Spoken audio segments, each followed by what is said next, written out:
नमस्कार दोस्तों, स्वागत है आपका मेरे चैनल टीक इंस्टीट्यूट पर। तो आज हम पढ़ रहे हैं एवरेज के बारे में। ये थर्ड वीडियो है। इससे पहले दो वीडियो बन चुकी हैं। उम्मीद करता हूं कि आपने वो दोनों वीडियो देखी होंगी। तो हम पढ़ रहे हैं इन वीडियोस के माध्यम से जो क्वेश्चन एग्जाम में आ चुके हैं उनके बारे में। क्वेश्चन कैसे सॉल्व होंगे, क्या तरीका है, क्या शॉर्ट ट्रिक है, सब चीज़ बताई जा रही है इन वीडियोज़ में। तो चलिए स्टार्ट करते हैं आज की वीडियो। देखते हैं आज का पहला क्वेश्चन कौन सा है। तो बोला गया है the average of 6 observation is 45.5 if one new observation is added to the previous observation then the new average becomes 47. the new observation is, तो आपसे बोला इसमें कि एवरेज ऑफ 6 ऑब्जर्वेशन इज 45.5 ये बोला गया। अब उसके बाद कह रहा है if one new observation is added, एक और ऑब्जर्वेशन ऐड करते हैं पहले की ऑब्जर्वेशंस में, तो नया एवरेज जो है वो कितना बनता है 47। तो जब 6 में हम एक और ऐड कर देंगे मतलब कि 7 हो जाएगा। तो 7 होने के बाद कितना होता है एवरेज 47 बन जाता है। बात समझ में आ रही है। तो बताना है हमें कि जो नया ऑब्जर्वेशन क्या होगा। तो मैंने बताया इसमें कि कि इसमें से इसको मैंने इसमें से जो है इसको क्या करेंगे, माइनस करेंगे। करते हैं माइनस। चलिए, तो आपको दिया 47 multiply by 7 minus 45.5 multiply by 6। क्या मैं इसको ऐसे लिख दूं 47 plus 47 multiply by 6 minus 45.5 multiply by 6। कोई दिक्कत तो नहीं भाई। ये जो चीज़ है मैंने इसको ऐसे ब्रेक कर दिया। क्यों ब्रेक कर दिया बताता हूँ मैं आपको। फिर मैं इसको लिख दूं 47 प्लस मैंने 6 कॉमन ले लिया 47 माइनस 45.5। बात समझ में आ रही है। तो जरा आप जो लास्ट टर्म है उसको देखिए गौर से। उसमें मैंने किया क्या है भाई, जो हमने ऑब्जर्वेशन ऐड करी है, ठीक है, और जो हमारा एवरेज लास्ट में आया, कितना आया एवरेज बन के 47। तो 47 को लिख दो एज इट इज प्लस पहले कितने थे हमारे पास ऑब्जर्वेशन 6 थे, प्लस 6 और ब्रैकेट में कितना आएगा जो एवरेज बन गया माइनस का जो पहले एवरेज था। तो ऐसे करेंगे तो हमारा आंसर आ जाएगा। तो ये आप चाहे समझ लो एक ट्रिक है या समझ लो कि जो हमने अभी ये स्टेप्स किए हैं उनका एक शॉर्ट फॉर्म है। आप सोचो अगर आप ये सॉल्व करेंगे तो आपको टाइम लगेगा ज़्यादा, लेकिन अगर आप इसको करेंगे सॉल्व तो आपको टाइम लगेगा कम। क्यों? क्योंकि यहाँ पर हमें करना पड़ेगा केवल एक बार मल्टीप्लाई, यहाँ करना पड़ेगा हमें 2 बार मल्टीप्लाई।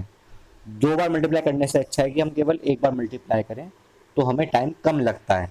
तो इसलिए कितना आएगा ये देख लेते हैं। जो हमारा फॉर्मूला बन गया, क्या बन गया फॉर्मूला भाई 47 जो एवरेज नया बना वो, प्लस जो ऑब्जर्वेशन पहले थे 6 मल्टीप्लाई 47 माइनस का 45.5।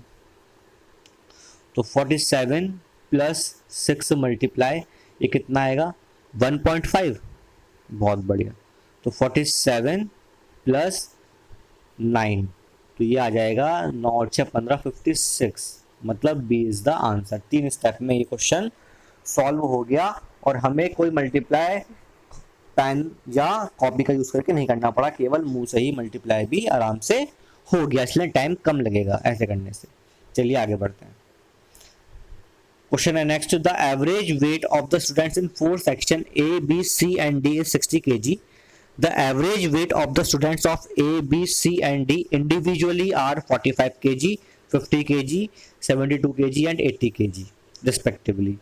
If the average weight of students of section A and B together is 48 kg and that of B and C together is 60 kg, then what is the ratio of the numbers of students in section A and D? A और D में कितना बच्चा होगा वो निकालना है हमें। बात समझ में आ रही है दोस्तों। इस क्वेश्चन में मान लेते हैं पहले कि सपोज सेक्शन हमारे पास 4 दे रखे हैं A, B, C और D। A सेक्शन में बच्चे हैं A, B सेक्शन में बच्चे हैं B, C सेक्शन में बच्चे हैं C और D सेक्शन में बच्चे हैं D। तो इसका मतलब ये हो गया कि ए सेक्शन में जो है कुल बच्चे कितने हैं, ए का जो एवरेज है कितना 45 है, कुल बच्चे 45 ए हो गए। बी सेक्शन में कुल बच्चे हो गए 50A, सी सेक्शन में कुल बच्चे हो गए 72, सॉरी यहाँ हो गए 50B, यहाँ 72C, और डी सेक्शन में कुल बच्चे कितने हो गए हैं 80D। बात समझ में आ रही है इतनी? अब आपको ये दिया है कि भाई A प्लस बी मिला के, A प्लस बी मिला के जो एवरेज है कितना है वो 48। तो उसका मतलब क्या हुआ कि A में कितने बच्चे थे 45A, और B में कितने बच्चे थे 50B, that is equal to 48A plus B. ये बात समझ में आती है? बिल्कुल सर आती है। अब सॉल्व करते हैं इसको। तो यहाँ से आता है 3A is equal to 2B। बात समझ में आ रही है? तो यहाँ से A और B का एक रिलेशन मिल गया हमें, इसको कहीं नोट कर लीजिए, 3A is equal to 2B। चलिए नेक्स्ट स्टेप पे आते हैं। अब आपको बोला कि B और C मिला के कितना है 60 बच्चे हैं। B और C मिला के कितने बच्चे हैं, क्या आ रहा है एवरेज 60 kg आ रहा है। तो B में कितने बच्चे थे 50A, और C में कितने बच्चे हैं 72B, 72C। ये इक्वल टू किसके आएगा 60B प्लस C के। बात समझ में आ रही है? तो सॉल्व कर लेते हैं इसको भाई। ये आ जाएगा 10B is equal to 12C, या फिर कह सकते हैं 5B is equal to 6C। ये भी आप कहीं नोट कर लीजिए भाई। दो आ गए relation, 3A is equal to 2B and 5B is equal to 6C। ये दो आ गए हैं रिलेशन। तो अब हमें दे रखा है क्या, हमें दे रखा है स्टार्टिंग में कि A plus B plus C plus D, ये है इसका एवरेज कितना 60। इसका मतलब ये है कि भाई 45A plus 50B plus 72C plus 80D is equal to है कितना 60A plus 60B plus 60C plus 60D। उम्मीद करता हूँ ये बात समझ में आई होगी। अब जरा हम इसको थोड़ा और सिंप्लीफाई करते हैं। भाई ये आ जाए कितना आ जाएगा 60A में से 45A गया, कितना आ जाएगा कट के 15A आ जाएगा। बात समझ में आ रही है? सिमिलरली यहाँ से 50B से ये गया तो 10B आ जाएगा। सही, यहाँ से 60 से आ गया तो 12C आ जाएगा, और यहाँ से गया तो 20D आ जाएगा। इसका मतलब हमारे पास जो आ गया रिलेशन कितना आ गया वो 12C plus 20D, 12C plus 20D is equal to 15A plus 10B। हमारे पास आ गया 12C plus 20D is equal to 15A plus कितना B आया था 10B। ठीक है, चलिए अब जो हमने निकाला था पहले रिलेशन क्या आया था वो 3A is equal to 2B। हमें निकालना है, देखो क्वेश्चन में देखो लास्ट में क्या निकालना है, हमें निकालना है number of students ratio A और D में। इसका मतलब है कि हमें A बाई डी निकालना है। ये तो माइंड में रखना है कि A बाई डी निकालना है हमें। सही है, तो हमें सबको चेंज कर देना है A और D की टर्म्स में। तो ये तो छेड़ो मत बिल्कुल भी। यहाँ पर B को चेंज करो A की टर्म्स में, तो हमें A भी नहीं छेड़ना। 15A plus 10 multiply 3/2A। ठीक है, आराम से समझ में आया हुआ। जो हमारे पास था क्या था रिलेशन, हमारे पास 3A is equal to 2B था। तो यहाँ से हम क्या निकाल सकते हैं B is equal to 3A/2 हो सकता है ना। तो इससे घटा A तो ये आ गया 5, मतलब कि 15A plus 15A is equal to कितना हो गया यहाँ पर 30A। तो 30A is equal to 12C plus 20D, ये आ गया 30A is equal to 12C plus 20D आ गया। अब ये 12C है, इसको चेंज करना है मुझे किसमें A की टर्म्स में। तो हमारे पास एक आया था रिलेशन A और B और C का, क्या था 5B is equal to 2C। तो यहाँ से C कितना आएगा 5B/2 आ जाएगा, मतलब कि यहाँ पर 5B/2 लिख देंगे, और ये D एज इट इज रखो इसको। तो 2 से गया है 6 टाइम 30B आ गया, तो 30, फिर b को चेंज करेंगे किसमें हम, a की टर्म्स में, तो 3a/2, तो ये आ गया यहाँ पे 15, तो 45 आ गया यहाँ पर, तो 45a।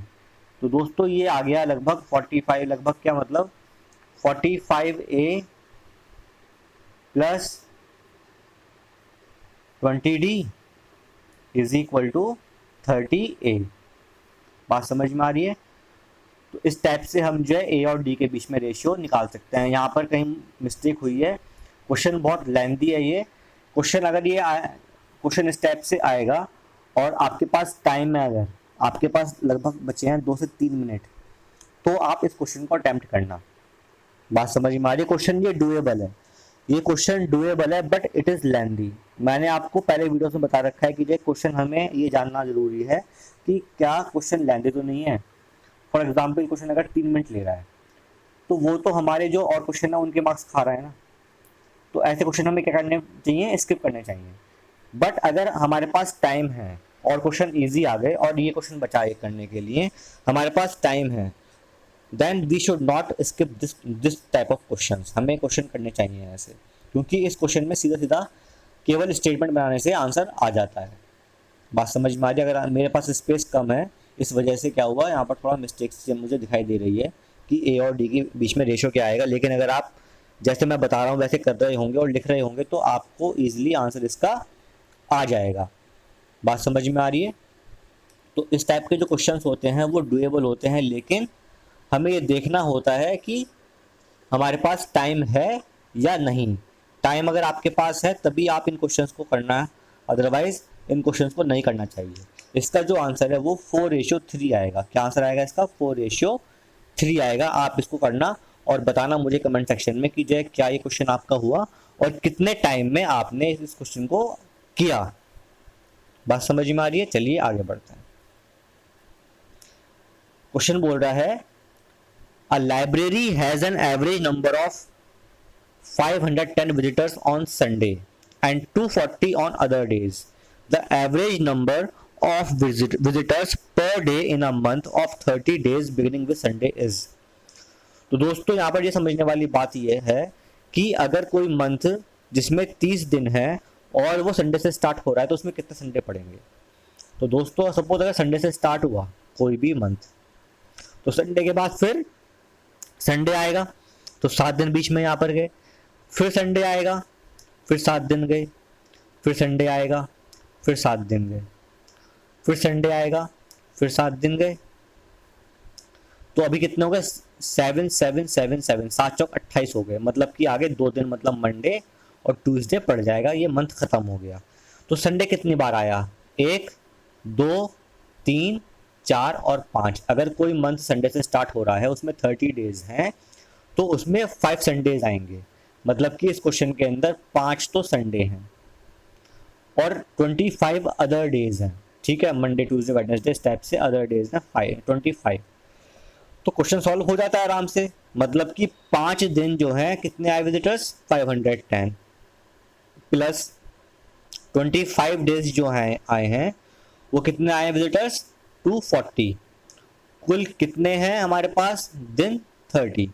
तो 0 से 0 गया, 3 1 जा 3, 3 8 जा 24 और 3 17 जा, तो 17 5 जा कितना आएगा? 85। और यहाँ 25 8 जा कितना? 200। तो ये कितना आंसर आएगा? 285 इसका आंसर है। मतलब कि सी इज द राइट आंसर। बात समझ में आ रही है? तो दोस्तों उम्मीद करता हूं कि आपको वीडियो पसंद आई होगी। इसमें एक क्वेश्चन है जो लेंथी था, जो सॉल्व नहीं हो पाया because of the lack of space. ये स्पेस मेरे मोबाइल में कम है, इसलिए मैं उसको नहीं बता पाया आपको पूरा क्वेश्चन, लेकिन जो मेथड है वो मैंने आपको समझाया। अगर आपको नहीं समझ में आया वो क्वेश्चन तो मुझे कमेंट करिए, मैं आपको उसको सॉल्व करके उसका एक फ़ोटो खींच के आपको कमेंट बॉक्स में भेज दूंगा, जिससे कि आपको प्रॉब्लम ना हो। और अगर हो गया है तो भी कमेंट करिए कि आखिर आपने कितने टाइम में उस क्वेश्चन को कंप्लीट किया। अगर आप वो क्वेश्चन 2 मिनट के अंदर कर पा रहे हैं तभी आपको एग्जाम में वो क्वेश्चन करना है, अदरवाइज आपको वो क्वेश्चन स्किप करना है। वो का मतलब है कि जो उस टाइप के जो क्वेश्चन आते हैं उनको स्किप करना है आपको।